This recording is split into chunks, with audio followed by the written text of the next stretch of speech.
இந்த பதிவில் நம்ம எஸ்பிஎம் தமிழ்மொழி தாள் 2 பார்ப்போம். அனைவருக்கும் வணக்கம். கடந்த முறை நம்ம கட்டுரையை பார்த்தோம். இப்போ தாள் 2 மணி நேரம் 15 நிமிடம் 22 கேள்விகள். இதில் தான் நான் உங்களுக்கு சொல்லியிருக்கேன், படிக்காமலே எப்படி 60 புள்ளிகளை பெறுவது என்று. இது அந்த முதல் கருத்துரர் பகுதிங்கிறது பிரிவு ஆ இன்னு இருக்கும். அந்த இ ஒன்றி தான் நீங்கள் மனப்பாடம் செய்ய வேண்டியிருக்கும். இந்த ஆ கருத்துணர்ந்தது தான். அதில் முதல் 6 கேள்வியை பற்றி பார்ப்போம். முதல்ல 1லிருந்து 6 வரைக்கும் உள்ள கேள்விகள் தலா 2 புள்ளிகள். அதில் முதல் கேள்வி பெரும்பாலும் படமாக தான் இருக்கும்.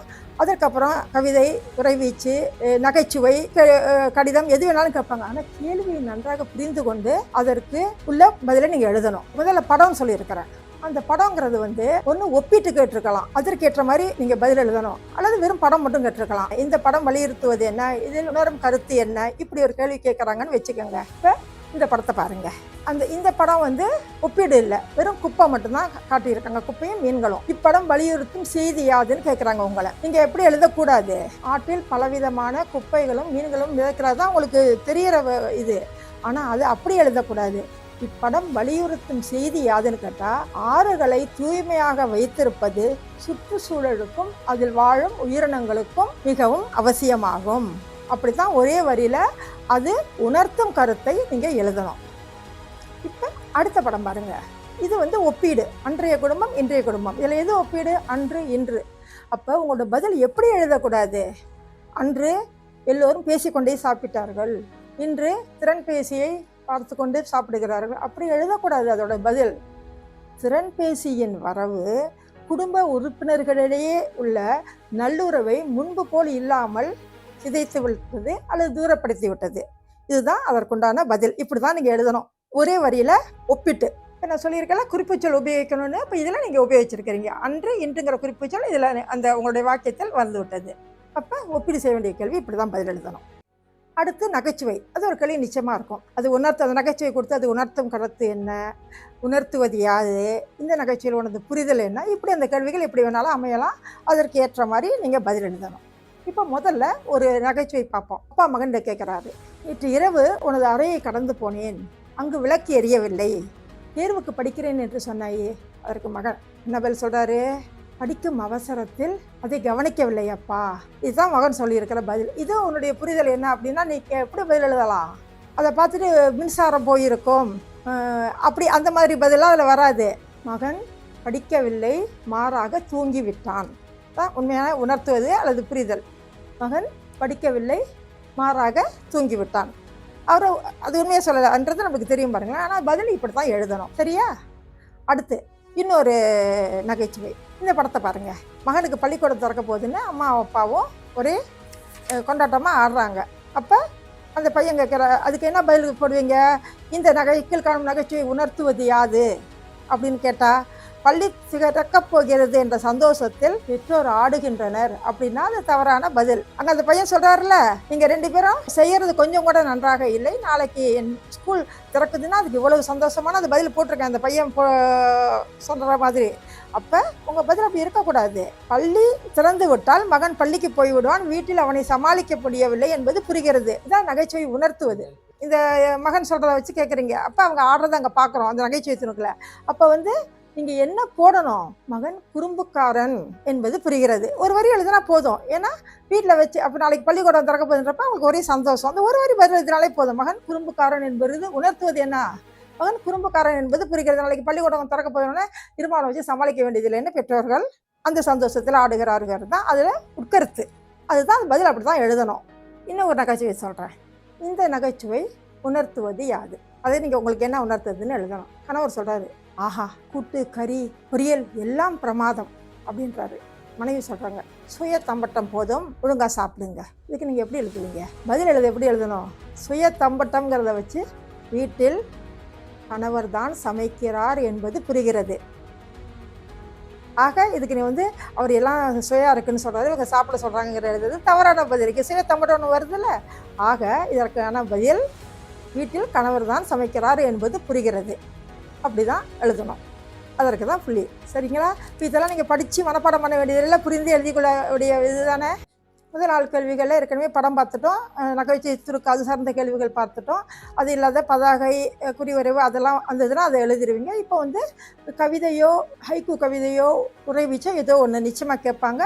அதற்குண்டான ஒரு கேள்வியை பார்ப்போம். வயோதிகத்தில் துணையாய் வந்தது கைத்தடி. கீழ்கண்ட ஹைக்கூ கவிதை உணர்த்த வரும் கருத்து அதை நீங்கள் எப்படி எழுதணும் அப்படிங்கிறதுக்கு நான் பதில் சொல்கிறேன்.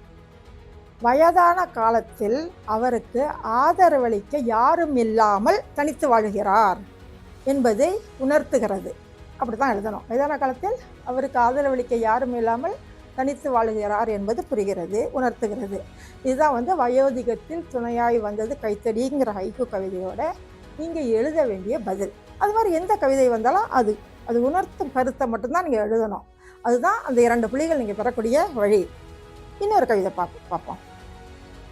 மர வியாபாரி பார்க்கிறான் வேர் முதல் கிளை வரை, குருவிக்கூடு நீங்களாக. இந்த உறைவீச்சுன்னு சொல்லலாம், அல்லது புது கவிதைன்னு சொல்லலாம், ஐக்கூன்னு சொல்லலாம். கருத்தியாது. மர வியாபாரி பார்க்கிறான் வேர் முதல் கிளை வரை, குருவிக்கூடு நீங்களாக. மர வியாபாரினாலே தெரியும் தானே, அவன் வியாபாரத்துக்கு நோக்கம் தானே தவிர வேறு ஒன்றும் இல்லை. அப்போ அது எவ்வளோ விலைக்கு விற்கலான்னு பார்க்குறான். அப்போ நீங்கள் என்ன எழுதணும் அதுக்கு பதில்? மனிதன் தன் சுயநலத்திற்காக பணம் சம்பாதிக்க இயற்கையை அழிக்கிறான். அதுதான் அதுக்கு நீங்கள் எழுத வேண்டிய பதில். அது மாதிரி எந்த கேள்வி வந்தாலும் இந்த மாதிரி நீங்கள் செஞ்ச பயிற்சியில், நீங்கள் தொடர்ந்து செஞ்சுட்டு வர பயிற்சியில் அது உங்களுக்கு தானாகவே வந்துட்டு நீங்கள் எழுதிடுவீங்க. இதுக்கு முழு புள்ளிகள் நீங்கள் பெற்று விடலாம். நேரடியாக சொல்கிற கருத்தை எழுதாமல். இதுக்கு வந்து அந்த மர வியாபாரி எவ்வளவுக்கு விற்கலாம் என்று பார்க்கிறான்னு எழுதலாம், தவறான கருத்து. இப்போ நான் சொல்கிற மாதிரி அவருடைய தன் சுயநலத்திற்காக இயற்கையை அழிக்கிறான் அப்படின்னு சொல்கிறது தான் சரியான பதில். நீங்கள் ஒரே வாக்கியத்தில் அதை எழுதலாம். அடுத்து கேள்வி 5, 6 கட்டாயம் பிரபலங்களை பற்றி தான் கேட்பாங்க. அதெல்லாம் 2 புள்ளிகள், 4 புள்ளிகள், 4 புள்ளி அதுக்கு இருக்குது. அது உள்நாட்டு பிரபலம், வெளிநாட்டு பிரபலம், யாராக வேணாலும் இருக்கலாம். 2 கேள்வி. அவங்க என்ன கேட்குறாங்களோ அதற்கு மட்டுமே நீங்கள் பதில் எழுதணும். கேள்வி நல்லா படிக்கணும். அது ஒரு ஒரு குறிப்பிட்ட அளவுக்கு அவங்கள பற்றி சொல்லியிருப்பாங்க. இப்போ அவர்கள் ஆற்றிய பணி 2 எழுது, அவர்கள் பெற்ற விருதுகள் 2 கூறு. அப்படி எதை பற்றி கேட்டாலும் அவங்க 2 கேட்டால் 2 மட்டுமே எழுதணும். அதோட இல்லாமல் அவங்கள பற்றி நிறைய விஷயங்கள் இருக்கும். இப்போ அவங்களை பெற்ற விருதுன்னு போட்டிருக்கிறப்ப அவங்க இந்த பள்ளியை திறந்தார்கள், அதை செய்தார்கள், இதை செய்தார்கள்ன்ற மற்ற அந்த இதெல்லாம் எழுதாத, அந்த பெற்ற விருதுகள்னால் 2 மட்டும்தான் எழுதணும். வேறு எழுதுனா அவங்களுக்கு புள்ளி கிடையாது. அதே மாதிரி அவங்க எந்த கேள்வி கேட்குறாங்களோ கேள்வியை நல்லா படித்து புரிந்து கொண்டு அந்த பிரபலத்தை பற்றி அவங்கள பற்றிய மற்ற எந்த விவரங்களையும் எழுதாமல் அது உங்கள் கேட்ட கேள்விக்கு மட்டும் 2 பதில் நீங்கள் கொடுத்தீங்கன்னா முழு புள்ளி பெற்று விடலாம். என்னுடைய புத்தகத்தில் வந்து ஆற்றிய பணிகள்னால் ஒரு 4-5 பணிகள் கொடுத்துருப்பேன். அதுக்காக 4-5 பணிகள் வந்து நீங்கள் உங்களுக்கு தெரியணுங்கிறதுக்காக நீங்கள் தேர்வுக்கு 2ன்னு கேட்டால் 2 தான் கொடுக்கணும், எழுதணும். அப்போ தான் உங்களுக்கு அந்த புள்ளி உண்டு. இதை நீங்கள் செஞ்சு இதெல்லாம் நீங்கள் படிக்காமல் கேள்வியை நல்லா படித்து புரிந்து கொண்டு எழுத வேண்டியது. இதுக்கு நீங்கள் 12 புள்ளி என்ன படிக்காமலே பெற்றுட்டீங்களா? அடுத்து இப்போ 6 கேள்வி படிச்சுட்டீங்க, செஞ்சுட்டீங்க. 6ல் 6, 2 12 மதிப்பெண்கள் முடிஞ்சா அடுத்து 7லேருந்து 10 வரை ஒரு உரைநடை பகுதி கேட்பாங்க. அதுக்கு நான் சொல்லியிருக்கிறேன் வந்து ஒரு எளிய வழி. நீங்கள் முதல் கேள்வியை படிச்சிடணும். அதுக்கும் சரி, சிறுகதைக்கும் சரி. கேள்வியை படிச்சிட்ட பிறகு அதுக்கப்புறம் வந்து நீங்கள் அந்த பகுதியை படித்தா தான் இந்த கேள்வியோட பதில் இங்கே வரப்போ இதுதான் அந்த பதிலை நீங்கள் ஒரு கோடு போட்டு வச்சுக்கலாம். நீங்கள் திருப்பியும் இந்த பகுதியை படிச்சுட்டு கேள்வியை படிச்சிங்கன்னா அது வந்து உங்களுக்கு திருப்பி அதை படிக்கக்கூடிய சூழல் வரும். இப்போ அந்த 7லேருந்து 9 வரைக்கும் அந்த கேள்வியை படித்து எழுதுறீங்க. 10வது கேள்வியில் என்ன கேட்பாங்க? அந்த உரைநடை சார்ந்தது தான். அதாவது 5 உங்கள் கருத்துக்களை 50 சொற்களில் எழுத வேண்டும். ஒரே பத்தி தான் இருக்கணும், 50 சொற்களில் இருக்கணும். அது 5 கருத்துக்களாக இருக்கலாம், 5 நடவடிக்கைகளாக இருக்கலாம். வாக்கிய இயல்புக்கு துணை சொற்கள் ரொம்ப அவசியம். அப்போ தான் உங்களுடைய அந்த வழித்திறமையை நீங்கள் காட்ட முடியும். ஆக 50 சொற்கள் தான் இருக்கணும், 5 நடவடிக்கைகள் இருக்கணும். அவங்க கேட்ட அந்த ஏற்ற மாதிரி நீங்கள் எழுதணும். சரி, எண்ணி பார்த்துட்டு 50 சொற்களுக்கு மேலே நீங்கள் எத்தனை கருத்துக்கள் எழுதுனாலும் அதுக்கு புள்ளி கிடையாது. இப்போ நீங்கள் வந்துருச்சு, ஆகவேன்னு எழுதிட்டீங்க, 50 வந்துருச்சு, அதோட நிப்பாட்டிடலாமா? போட வேண்டியதில்லை. அதுக்கப்புறம் ஆகவே இதனால் அப்படின்னு போட்டு ஒரு 4 சொற்கள் போட்டால் ஒன்றும் தவறு கிடையாது. ஆக அதுக்கு 10 புள்ளி. அதனால் அதை நீங்கள் சிறப்பாக செஞ்சுருவீங்க. அடுத்து படைப்பிலக்கியம் சார்ந்த கருத்துணர் பகுதி. அது ஒன்று சிறுகதை வரும், தொகுத்தல் வரும். இப்போ சிறுகதைக்கு நான் சொன்னேன் அதே தான் சொல்கிறேன். கேள்வியை முதல்ல படிச்சிருங்க. அதுக்கு 30 புள்ளி இருக்குது. கேள்வியை முதல்ல படிச்சிருங்க. படிச்சுட்டு அதற்கப்புறம் நீங்கள் அந்த சிறுகதையை படித்தீங்கன்னா அந்த கேள்வி பின்னாலே மனசில் இருக்கும். அப்போ அந்த பதில் எழுதுகிறப்ப இது சரியான பதில் இங்கே வருது அப்படின்னு உங்களுக்கு புரியும். ஒரு உதாரணத்துக்கு இது ஆங்கிலத்துக்குமே பொருந்தும். இது வந்து ஆங்கில இந்த கருத்துணர் பகுதிக்கும். உதாரணத்துக்கு அம்மா காலணியை எங்கே காய வைத்தார் கேள்வி இருக்குது. நீங்கள் சிறுகதையை படிச்சுட்டு அப்புறம் கேள்வியை படிச்சிங்கன்னு வச்சுக்கோங்க, அம்மா எங்கே காவிச்சாரு எங்க முதலில் அப்படின்னு தேடிக்கிட்டு வருவீங்க. இப்போ அம்மா காலணியை முதலில் எங்கே காய வைத்தார்னு நீங்கள் பார்த்துட்டிங்கன்னா கேள்வியை, அப்போ நீங்கள் படிச்சுட்டு வரப்பயே அது உங்களுக்கு தெரியும். அப்போ நீங்கள் என்ன பண்ணிடுவீங்க, ஒரு கோடு போட்டு வச்சுருவீங்க. அப்போ பதில் எழுதுறதுக்கு உங்களுக்கு சுலபமாக இருக்கும். ஆக இந்த சிறுகதையில் நிச்சயமாக ஒரு பண்பு நலம் சார்ந்த கேள்வி நிச்சயமாக இருக்கும். அதற்கப்புறம் ஒரு சொற்றொடர் கொடுத்து இதன் பொருள் என்னான்னு கேட்பாங்க. ஒரு உதாரணத்திற்கு, தன் மகள் பள்ளி கூப்பிடு தூரத்தில் தான் இருக்கிறது அப்படின்னு ஒரு வரி இருக்குது. கூப்பிடு தூரத்தில் உங்களுக்கு கருமையாக்கியிருக்காங்க. கூப்பிடு தூரம்னா என்ன? பள்ளியும் வீடும் அருகருகே இருக்கிறது அப்படின்னு நீங்கள் எழுதணும். அதுக்கு பதில் அதுதான். அடுத்து பண்பு நலன் சார்ந்த கேள்வின்னு கேட்குறேன். அவருடைய அப்பா எப்படிப்பட்டவர்னு கேட்குறாங்க. அப்பா அன்பானவர் அப்படின்னு நீங்கள் மொட்டையாக எழுதக்கூடாது, சூழலோடு எழுதணும். அருணின் அப்பா அன்பானவர். அது எப்படி? அவர் உடல்நலம் சரியில்லாத போது, மகள் உடல்நலம் சரியில்லாத போது தன் சொந்த கடையை 5 நாட்கள் மூடிவிட்டு மகளுடன் கூடவே இருந்து அம்மாவுக்கு உதவியாக கண்காணித்து கொண்டார். அப்போ அவரோட அன்பங்க அதில் தெரியுதில்ல. அது மாதிரி எந்த பண்பு நலன் சார்ந்த கேள்வியாக இருந்தாலும் ஒன்று இருக்கும். அது அவர் கோபக்காரன்னு நீங்கள் போட்டாலும் சரி, அல்லது அன்பானவர்னு போட்டாலும் சரி, என்னவா போட்டாலும் சரி, அதுக்கு காரணங்களை நீங்கள் விளக்கியிருக்கணும். அடுத்த கேள்வி 15. இது தொகுத்தல். இதற்கு 10 புள்ளிகள் உண்டு. முன்னுரை, முடிவுரை, திரைநிலை கருத்து, புதுநிலை கருத்தல் நிச்சயமாக இருக்கணும். இது கவிதையாக இருக்கலாம், உரைநடையாக இருக்கலாம், குறிவரைவாக இருக்கலாம், எது கேட்டாலும் நீங்கள் இப்படி தான் எழுதணும். முன்னுரையில் இந்த தலைப்பை சார்ந்து நீங்கள் எழுதணும். அதற்கப்புறம் புதுநிலை கருத்து ஒரு பத்தியில் இருக்கணும். திரைநிலை கருத்து வெளிப்படையாக தெரியக்கூடிய கருத்து அது ஒரு பத்தியில் இருக்கணும்.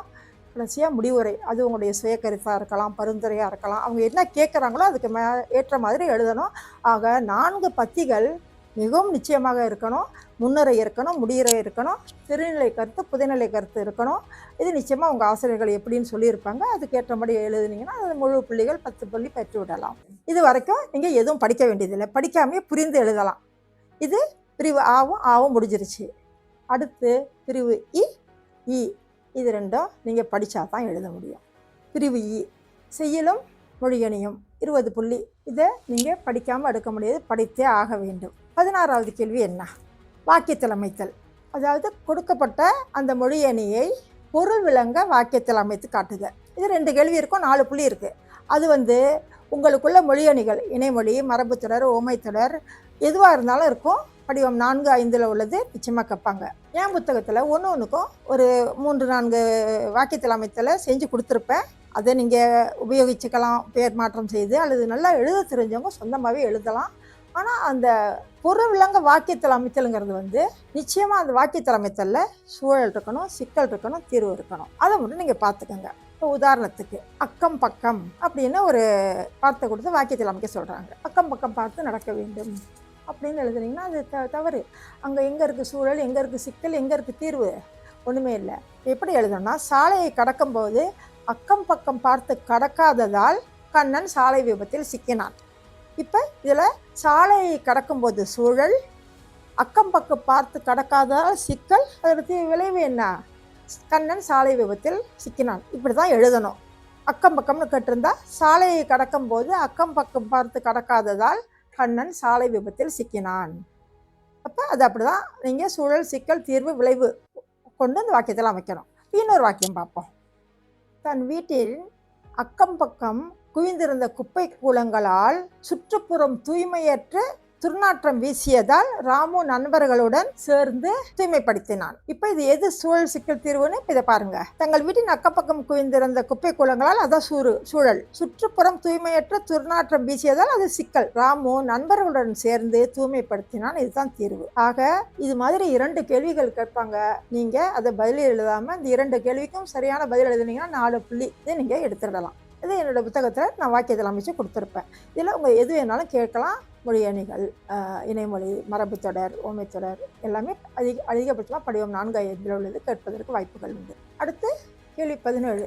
2 கேள்வி கேட்பாங்க. பழமொழி, திருக்குறள். ஒன்று திருக்குறளையோ பழமொழியோ கொடுத்து அதற்கு பொருள் எழுத சொல்லுவாங்க, அல்லது பொருளை கொடுத்து திருக்குறளை எழுத சொல்லுவாங்க, அல்லது பழமொழி எழுத சொல்லுவாங்க. இதை நீங்கள் மனப்பாடம் செய்யாமல் எழுதுவதற்கு எந்த வழியும் கிடையாது. கட்டாயம் இதை மனப்பாடம் செஞ்சுருந்தா தான் எழுத முடியும். மனப்பாடம் செய்வதற்கு நான் ஒரு எளிய வழி சொல்கிறேனே.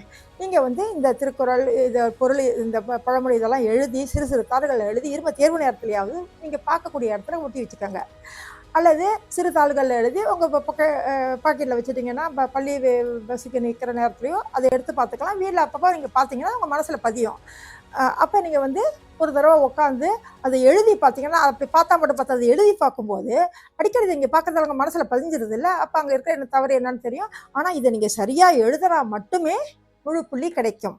ஆக இந்த திருக்குறளையும் பழமொழியும் மனப்பாடம் செய்யாமல் நீங்கள் எழுதுறதுக்கு வழியே இல்லை. இதற்கு 4 புள்ளி நிச்சயமாக நீங்கள் பெற்று விடுவீர்கள், நீங்கள் ஒழுங்காக அதை செஞ்சீங்கன்னா.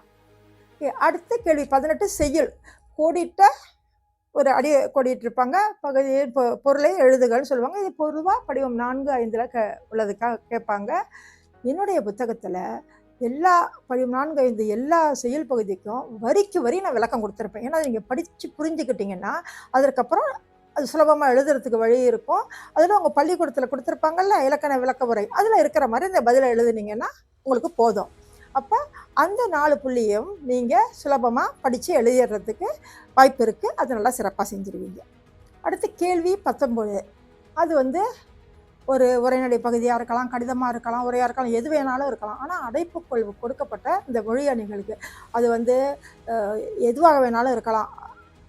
படிவம் 1 முதல் படிவம் 5 வரை உள்ள அந்த பகுதியிலேருந்து கேட்பாங்க. அது ஒரே அது இரட்டை கிளவியாக இருக்கலாம், மரபு தொடராக இருக்கலாம், ஓமை தொடராக இருக்கலாம், இணைமொழியாக இருக்கலாம், எது வேணாலும் இருக்கலாம். ஆனால் படிவம் 1 முதல் 5 வரை உள்ளதாக இருக்கும். அது ஒன்று கொடுத்துருப்பாங்க, அது என்னான்னு கண்டுபிடிச்சி நீங்கள் எழுதணும். இது முழு மதிப்பெண் நீங்கள் பெற்றுவிடலாம். இப்போ உதாரணத்துக்கு வைத்துக்கொள்ளுங்களேன்.